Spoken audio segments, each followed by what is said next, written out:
It's time now for the Success is Subjective podcast. Here is your host and therapeutic consultant for young adults only, Joanna Lilley.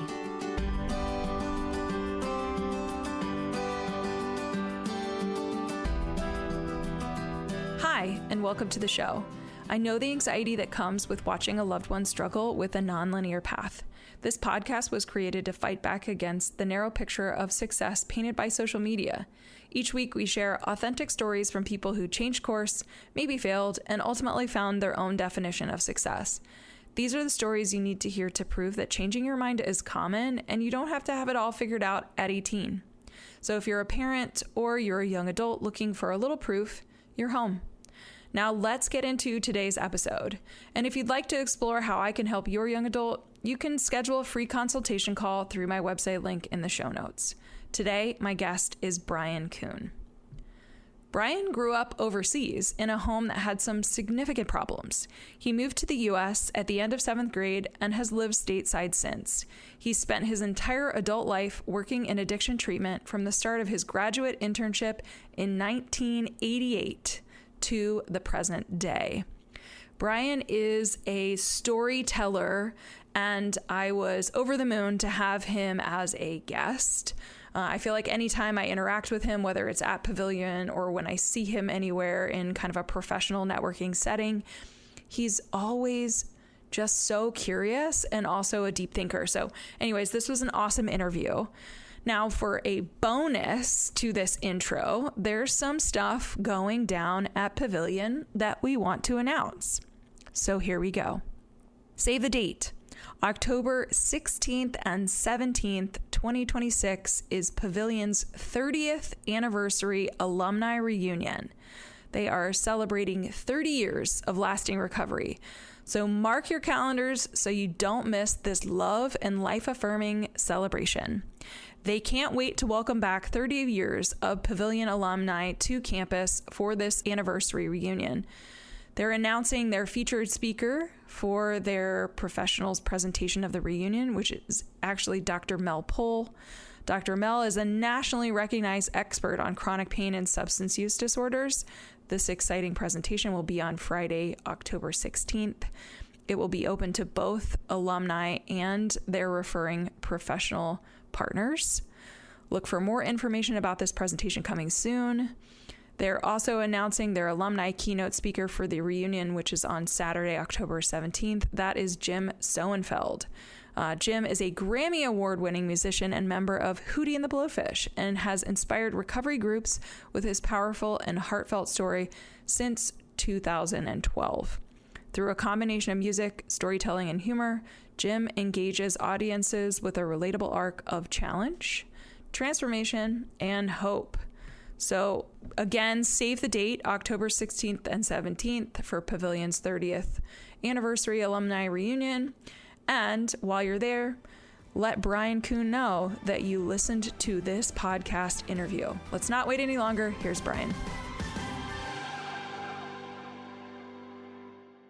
Brian, thanks for being a guest on the podcast. Absolutely. Happy to join you. I'm so excited. So let's just dive right in because we have a lot we have to talk about in a short amount of time. Where did you grow up and what was the messaging that you were getting about what you're supposed to do after high school? Believe it or not, I was born in Switzerland. My dad was in business, came back to the States as an infant, moved to Hong Kong when I was 4, turned 5 there and grew up in Hong Kong until I was just a couple months from 13 and moved to the U.S. then. That's the most densely populated place on the planet, not the largest census, but very dense, and moved on to a family farm in central Illinois, 7 miles from a town of 3,000 people. That was very, very different. They were all the same, if you know what I mean. And I've been in the U.S. since. So, and then yeah, exactly. And then the message about like what to turn into or something like that in terms of a profession. I mean, I'm saying it that way on purpose, what to turn into. I'm already me. And, college was never really said out loud because it was a given, and some kind of major, big career more or less in business was a given. No one said that out loud. They didn't need to. Mm. So then my head goes to, okay, so what did you end up doing? Where did you go? Because my head starts spinning of like, I know the role that you're in now, where you Yeah. work. Not every guest listening to this will know that until you say it. But now Yeah. I'm like just curious about the path that led you to what it is that you're doing now. Yeah, so I'll over answer as I usually do all the time. So my first love is biology, and especially marine biology. I can remember age 4 before we moved to Hong Kong. Next door, they had a fish tank, an aquarium in the house. And when I saw that, my life was altered completely. I can consciously remember that. It's never left. So I'm the kid watching all the nature shows and reading and pulling out World Book during playtime or study hall and just reading marine biology, et cetera, et cetera. And, you know, I knew my whole life that that's what I was going to do. I didn't know what that meant, but that's my love is biology and marine biology. It turns out my family wasn't the healthiest one on the planet by a long shot. And that didn't seem very important other than the way it modified everything all day, every day. And eventually, when I went to undergrad right after high school, I was a biology major. And this is really the truth, what I'm about to say. That biology department was extraordinarily successful at being too rigorous and bringing us in sophomore level chemistry. If you needed some hydrochloric acid for an experiment, you had to know how to make it, and they weren't going to tell you, things like that. So I switched to psychology. I like to say it had nothing to do with my family at all, wink, wink. But in truth, I say it's animal physiology without so much math. I'll put it like that. So I picked psychology as a second choice, and there you go. And then it led you to at a certain point, because I know you're not in Illinois right now. Not at all. So where did college experience then lead you with a psychology degree? Yeah. So I did a psychology undergrad and took about every course I possibly could to get caught up in that, and did well, and decided to do a master's degree in clinical psychology, which of course had nothing to do with my family or anything like that. And it was just an interest of mine, we could say at the time. In that, we had to do in our second year a clinical internship, of course, And so they gave us some options, which were, to me, they sounded very brutal, and I didn't think I could endure them. Say people with IQs where they so low they can't feed themselves or take care of their own day-to-day needs and work in a group home like that. I just didn't think I could do that, and I'm probably right. And the same with very severe psychiatric illness where folks will just never exit a group home with 24-hour care and that sort of thing. We went and looked at such facilities, and finally they said, how about a halfway house for alcoholic guys coming out of 30-day treatment programs? Well, I've seen that movie before, so I took the easy choice, the easy option, do the easy thing. It's easier, softer way, and I did that. And to be honest, I fell in love with the work right away, sitting in group. It wasn't quite like seeing that aquarium when I was 4, but it had a lot of similarities. And I was truly blown away in the best way by that. That was all back in Illinois. And my first 20 years in my work career were in, residential addiction treatment back in Illinois. I moved to North Carolina in 2008 and have continued on in that career from that time to this. Well, Brian, we're coming up on 20 years in North Carolina. That's right. Wow. Coming up on 38 altogether.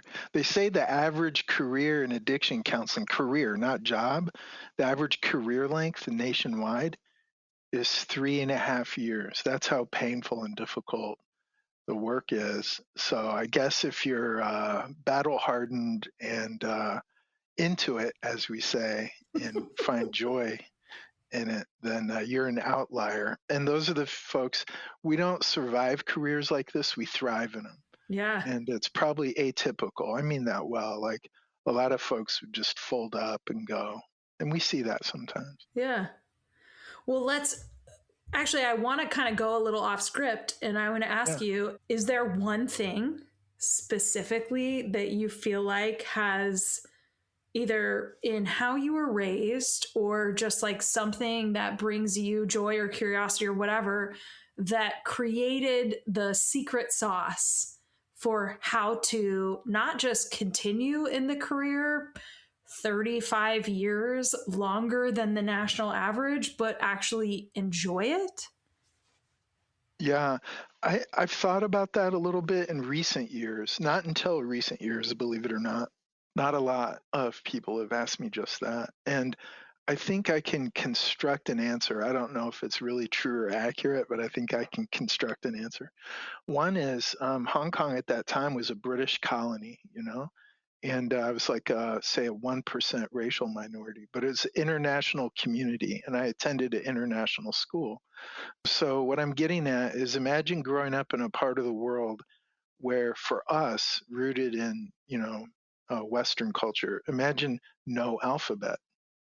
No one, when you go outdoors, no one speaks your language and you don't speak theirs. And yet you're in the marketplace shopping, not a store like out on the street, buying food or this or that. And this is from your youngest years. So what I'm trying to get to is growing up where people are understanding people without language or without having a shared culture or without having any shared worldview or religion or lack of religion or anything like that. So I think I was training for the kind of career I'm in now and didn't know it. I don't mean in a predictive or prophetic sense, but just meeting people at Essence was all day, every day. All transactions were like that. And I think I already knew it, that if you're respectful or trying to show respect or show respect when you're spoken to, regardless of how it is, almost everybody on the planet picks up on that. That you might be breaking a cultural rule, but they can tell you mean well, something like that. So then for me, walk the crack epidemic in the late 80s when I started, and IV heroin and just my nerd background, I think that I thrived in those waters because meeting every patient is like that. And being met by every patient is like that. It's a two-way street all the time. Same with staff, most not having any degrees, let alone two, and all of that. So I think I just didn't have a lot of assumptions. Was ready to suspend everything and just try to not in a humanistic happy sense. It's more pragmatic what I'm trying to describe. Yeah. Thank you for sharing that. And I'm glad other people are asking that, because it's part of why I wanted you to be a guest. I've had a couple conversations with you as I've been down to Pavilion, and every time I sit down with you, I'm like, I am like captivated by whatever story you're telling. And oftentimes it does paint this picture of like genuine and like authentic, like want for like better health for people. And it's regardless of what brought them there. It really is this like human to human interaction, but you're also just a fantastic storyteller. And so I love that you're also kind of like trying to contemplate, or at least in the recent years, contemplating like, how did I get to this place? How did I get to this milestone where when I look at my peers, they're, burning out or leaving years earlier than you. So it's obviously a testament to the experiences that you had, how you were raised, and how you kind of absorbed those experiences and then brought that to the life and work that you do now. So I'm going to ask you this question kind of like to roll off of that. Yeah. What is your job title? Why don't you tell us? Where do you work? Let's do the shameless plug, right? So people who are curious can know. And then I'm going to ask a very pointed follow-up question. Yeah, sure. So I'm chief clinical officer at a place in North Carolina in Mill Spring, southeast of Asheville. The outfit is called Pavilion. It's spelled the French way with only one I, Pavillon. It's freestanding, not for profit, residential. We also have outpatient, is virtual across the Carolinas. I was clinical director here for maybe 10 years or a little more prior to my current role. So I'm supervising the residential clinical director and supervising the outpatient clinical director, sort of mentoring them. So that's the supervision of supervision. I'm into it. Yeah. I love it. Okay, so now that we know what it is that you're doing specifically and parts of the journey leading up to your current role, do you see yourself as successful? That's a great question. I think I don't know how my answer will land. I'll just have to be open and honest, I think. And this might sound corny. I think we have to define that for ourselves. I really mean that. I don't mean for that to sound like the right answer, but successful on whose terms, meaning where I grew up, the family I grew up in, its standards, what's expected of me, and all of that stuff, cultural norms, following laws, things like that. I have respect for that. But somebody laying over me, their definition of success and holding their breath while I measure up to it, I'm just not into that. So that's my way of saying yes. What I mean is success means I'm choosing on my terms what I think is what I should do on this planet as far as purpose is concerned. Mm-hmm. So that's maybe actively rejected by some. That's their prerogative. Congratulations for rejecting that. And I would say that the beginning of your answer was not corny. I actually appreciate naming that success really does need to be defined individually. Yeah, And that's right. honestly, I think more people in the world would find joy in Yeah, themselves, in their community, in their connections, if they were not measuring it yeah, against somebody else's definition.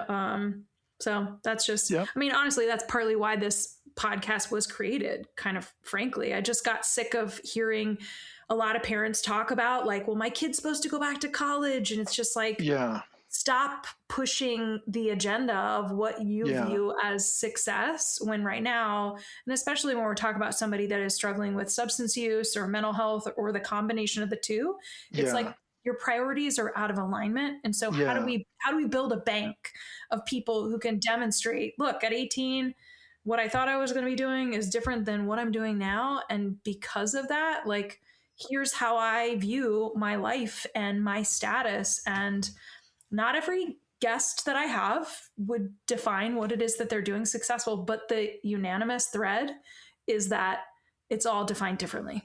yeah. If I could preach, teach, or soapbox about that slightly, it would be this. And I'll say this as an analogy or a concrete way people can grab onto it. For many, many years, most of my life now, there's a particular musical instrument that I play. And I heard a world level top player on that instrument get interviewed and say, he used this phrase, and when I heard it, I was like, oh gosh. He said, mistakes are the location of learning, and we give them no regard, which might sound like a contradiction, but what he meant was mistakes show us where we are learning. None of us are perfect or good enough or have arrived. Mistakes are where we are learning. Mm. And we notice that with intentionality, and we want to improve, so we should notice our mistakes. And he said, and we give them no regard. By that, he means we don't give them any emotional time. We don't sit in that. We're not welded to our mistake with our emotion or have a bunch of any feelings about it. It's like when I make a mistake, I can be happy that I now know where I'm learning, that kind Mm. of thing. So it's more than just a reframe, you know. So in that way, I think success, are you successful? I would say living in a process of learning and growing while we give it no regard. That's how I've defined that for myself. So I've translated that from more than just learning an instrument, but how to navigate being me. I love it. And just for kind of maybe piquing my own curiosity, what's the instrument you're talking about? Electric bass. Okay, cool. Yeah. And the toughest challenge was switching to an unlined fretless. So that's kind of like an upright or a violin, like for decades playing a fretted instrument and then going to unlined fretless. It's like, okay, can I call my own bluff and not have emotional pain as I sound awful? So just do a little less bad every day. You know? Yeah. Okay, well, let me ask one kind of last imparting question before we wrap up, because we'll make sure that, we have links to Pavilion in the show notes or any way in which that they can connect with you, or admissions or any type of, business development or kind of clinical contact just for anybody, whether it's a family or, professional. That said, if there's one piece of advice that, and this is going to feel kind of loaded too, but just roll with it. And I expect that you're going to hear it and interpret it however you want. You have imparted a lot of advice throughout sharing parts of your own story too. And so I'm just kind of curious if there's anything outside of what you've already discussed, if you could give your younger self a piece of advice on how to show up differently or to, whatever. I'm going to leave it kind of ambiguous and open-ended, because I feel like you're the type of person that can just like really lean into that. Yeah. What advice would you give? Yeah, I think two things. One might be the kind of thing the really good academic advisors say.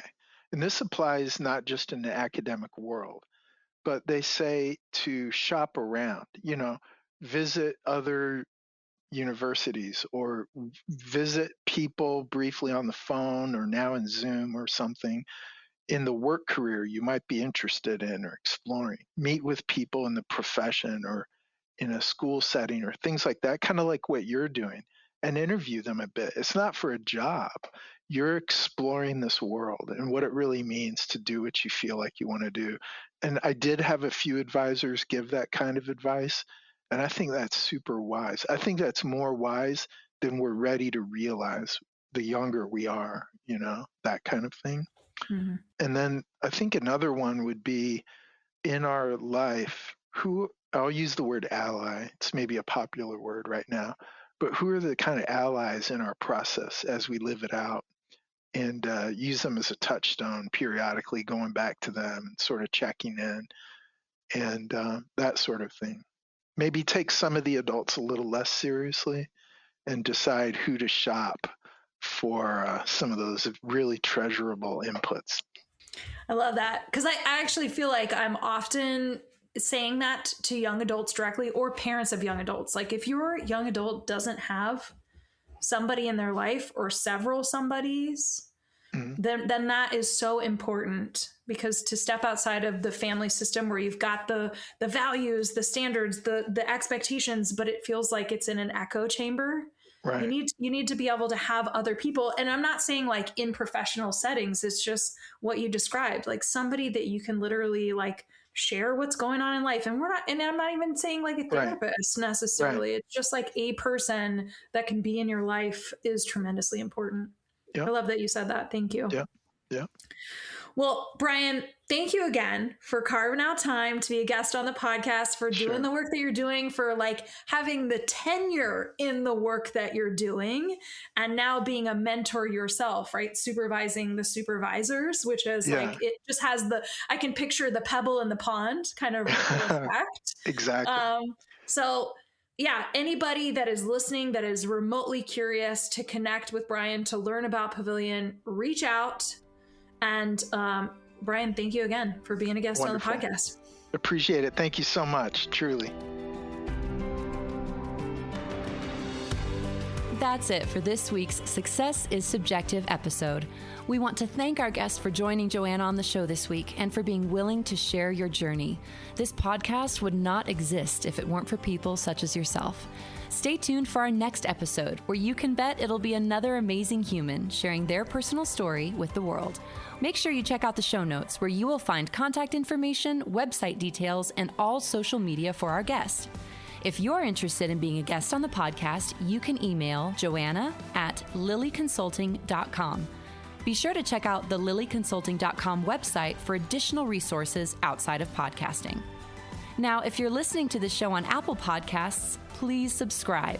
And while you're at it, feel free to leave a review. You can also download to listen to the Success is Subjective podcast on other popular podcast apps, such as Audible, Google Podcast, iHeartRadio, Spotify, Stitcher, and TuneIn Radio. Thanks again for listening in, and remember, there is no single path through life. Success is what you make it.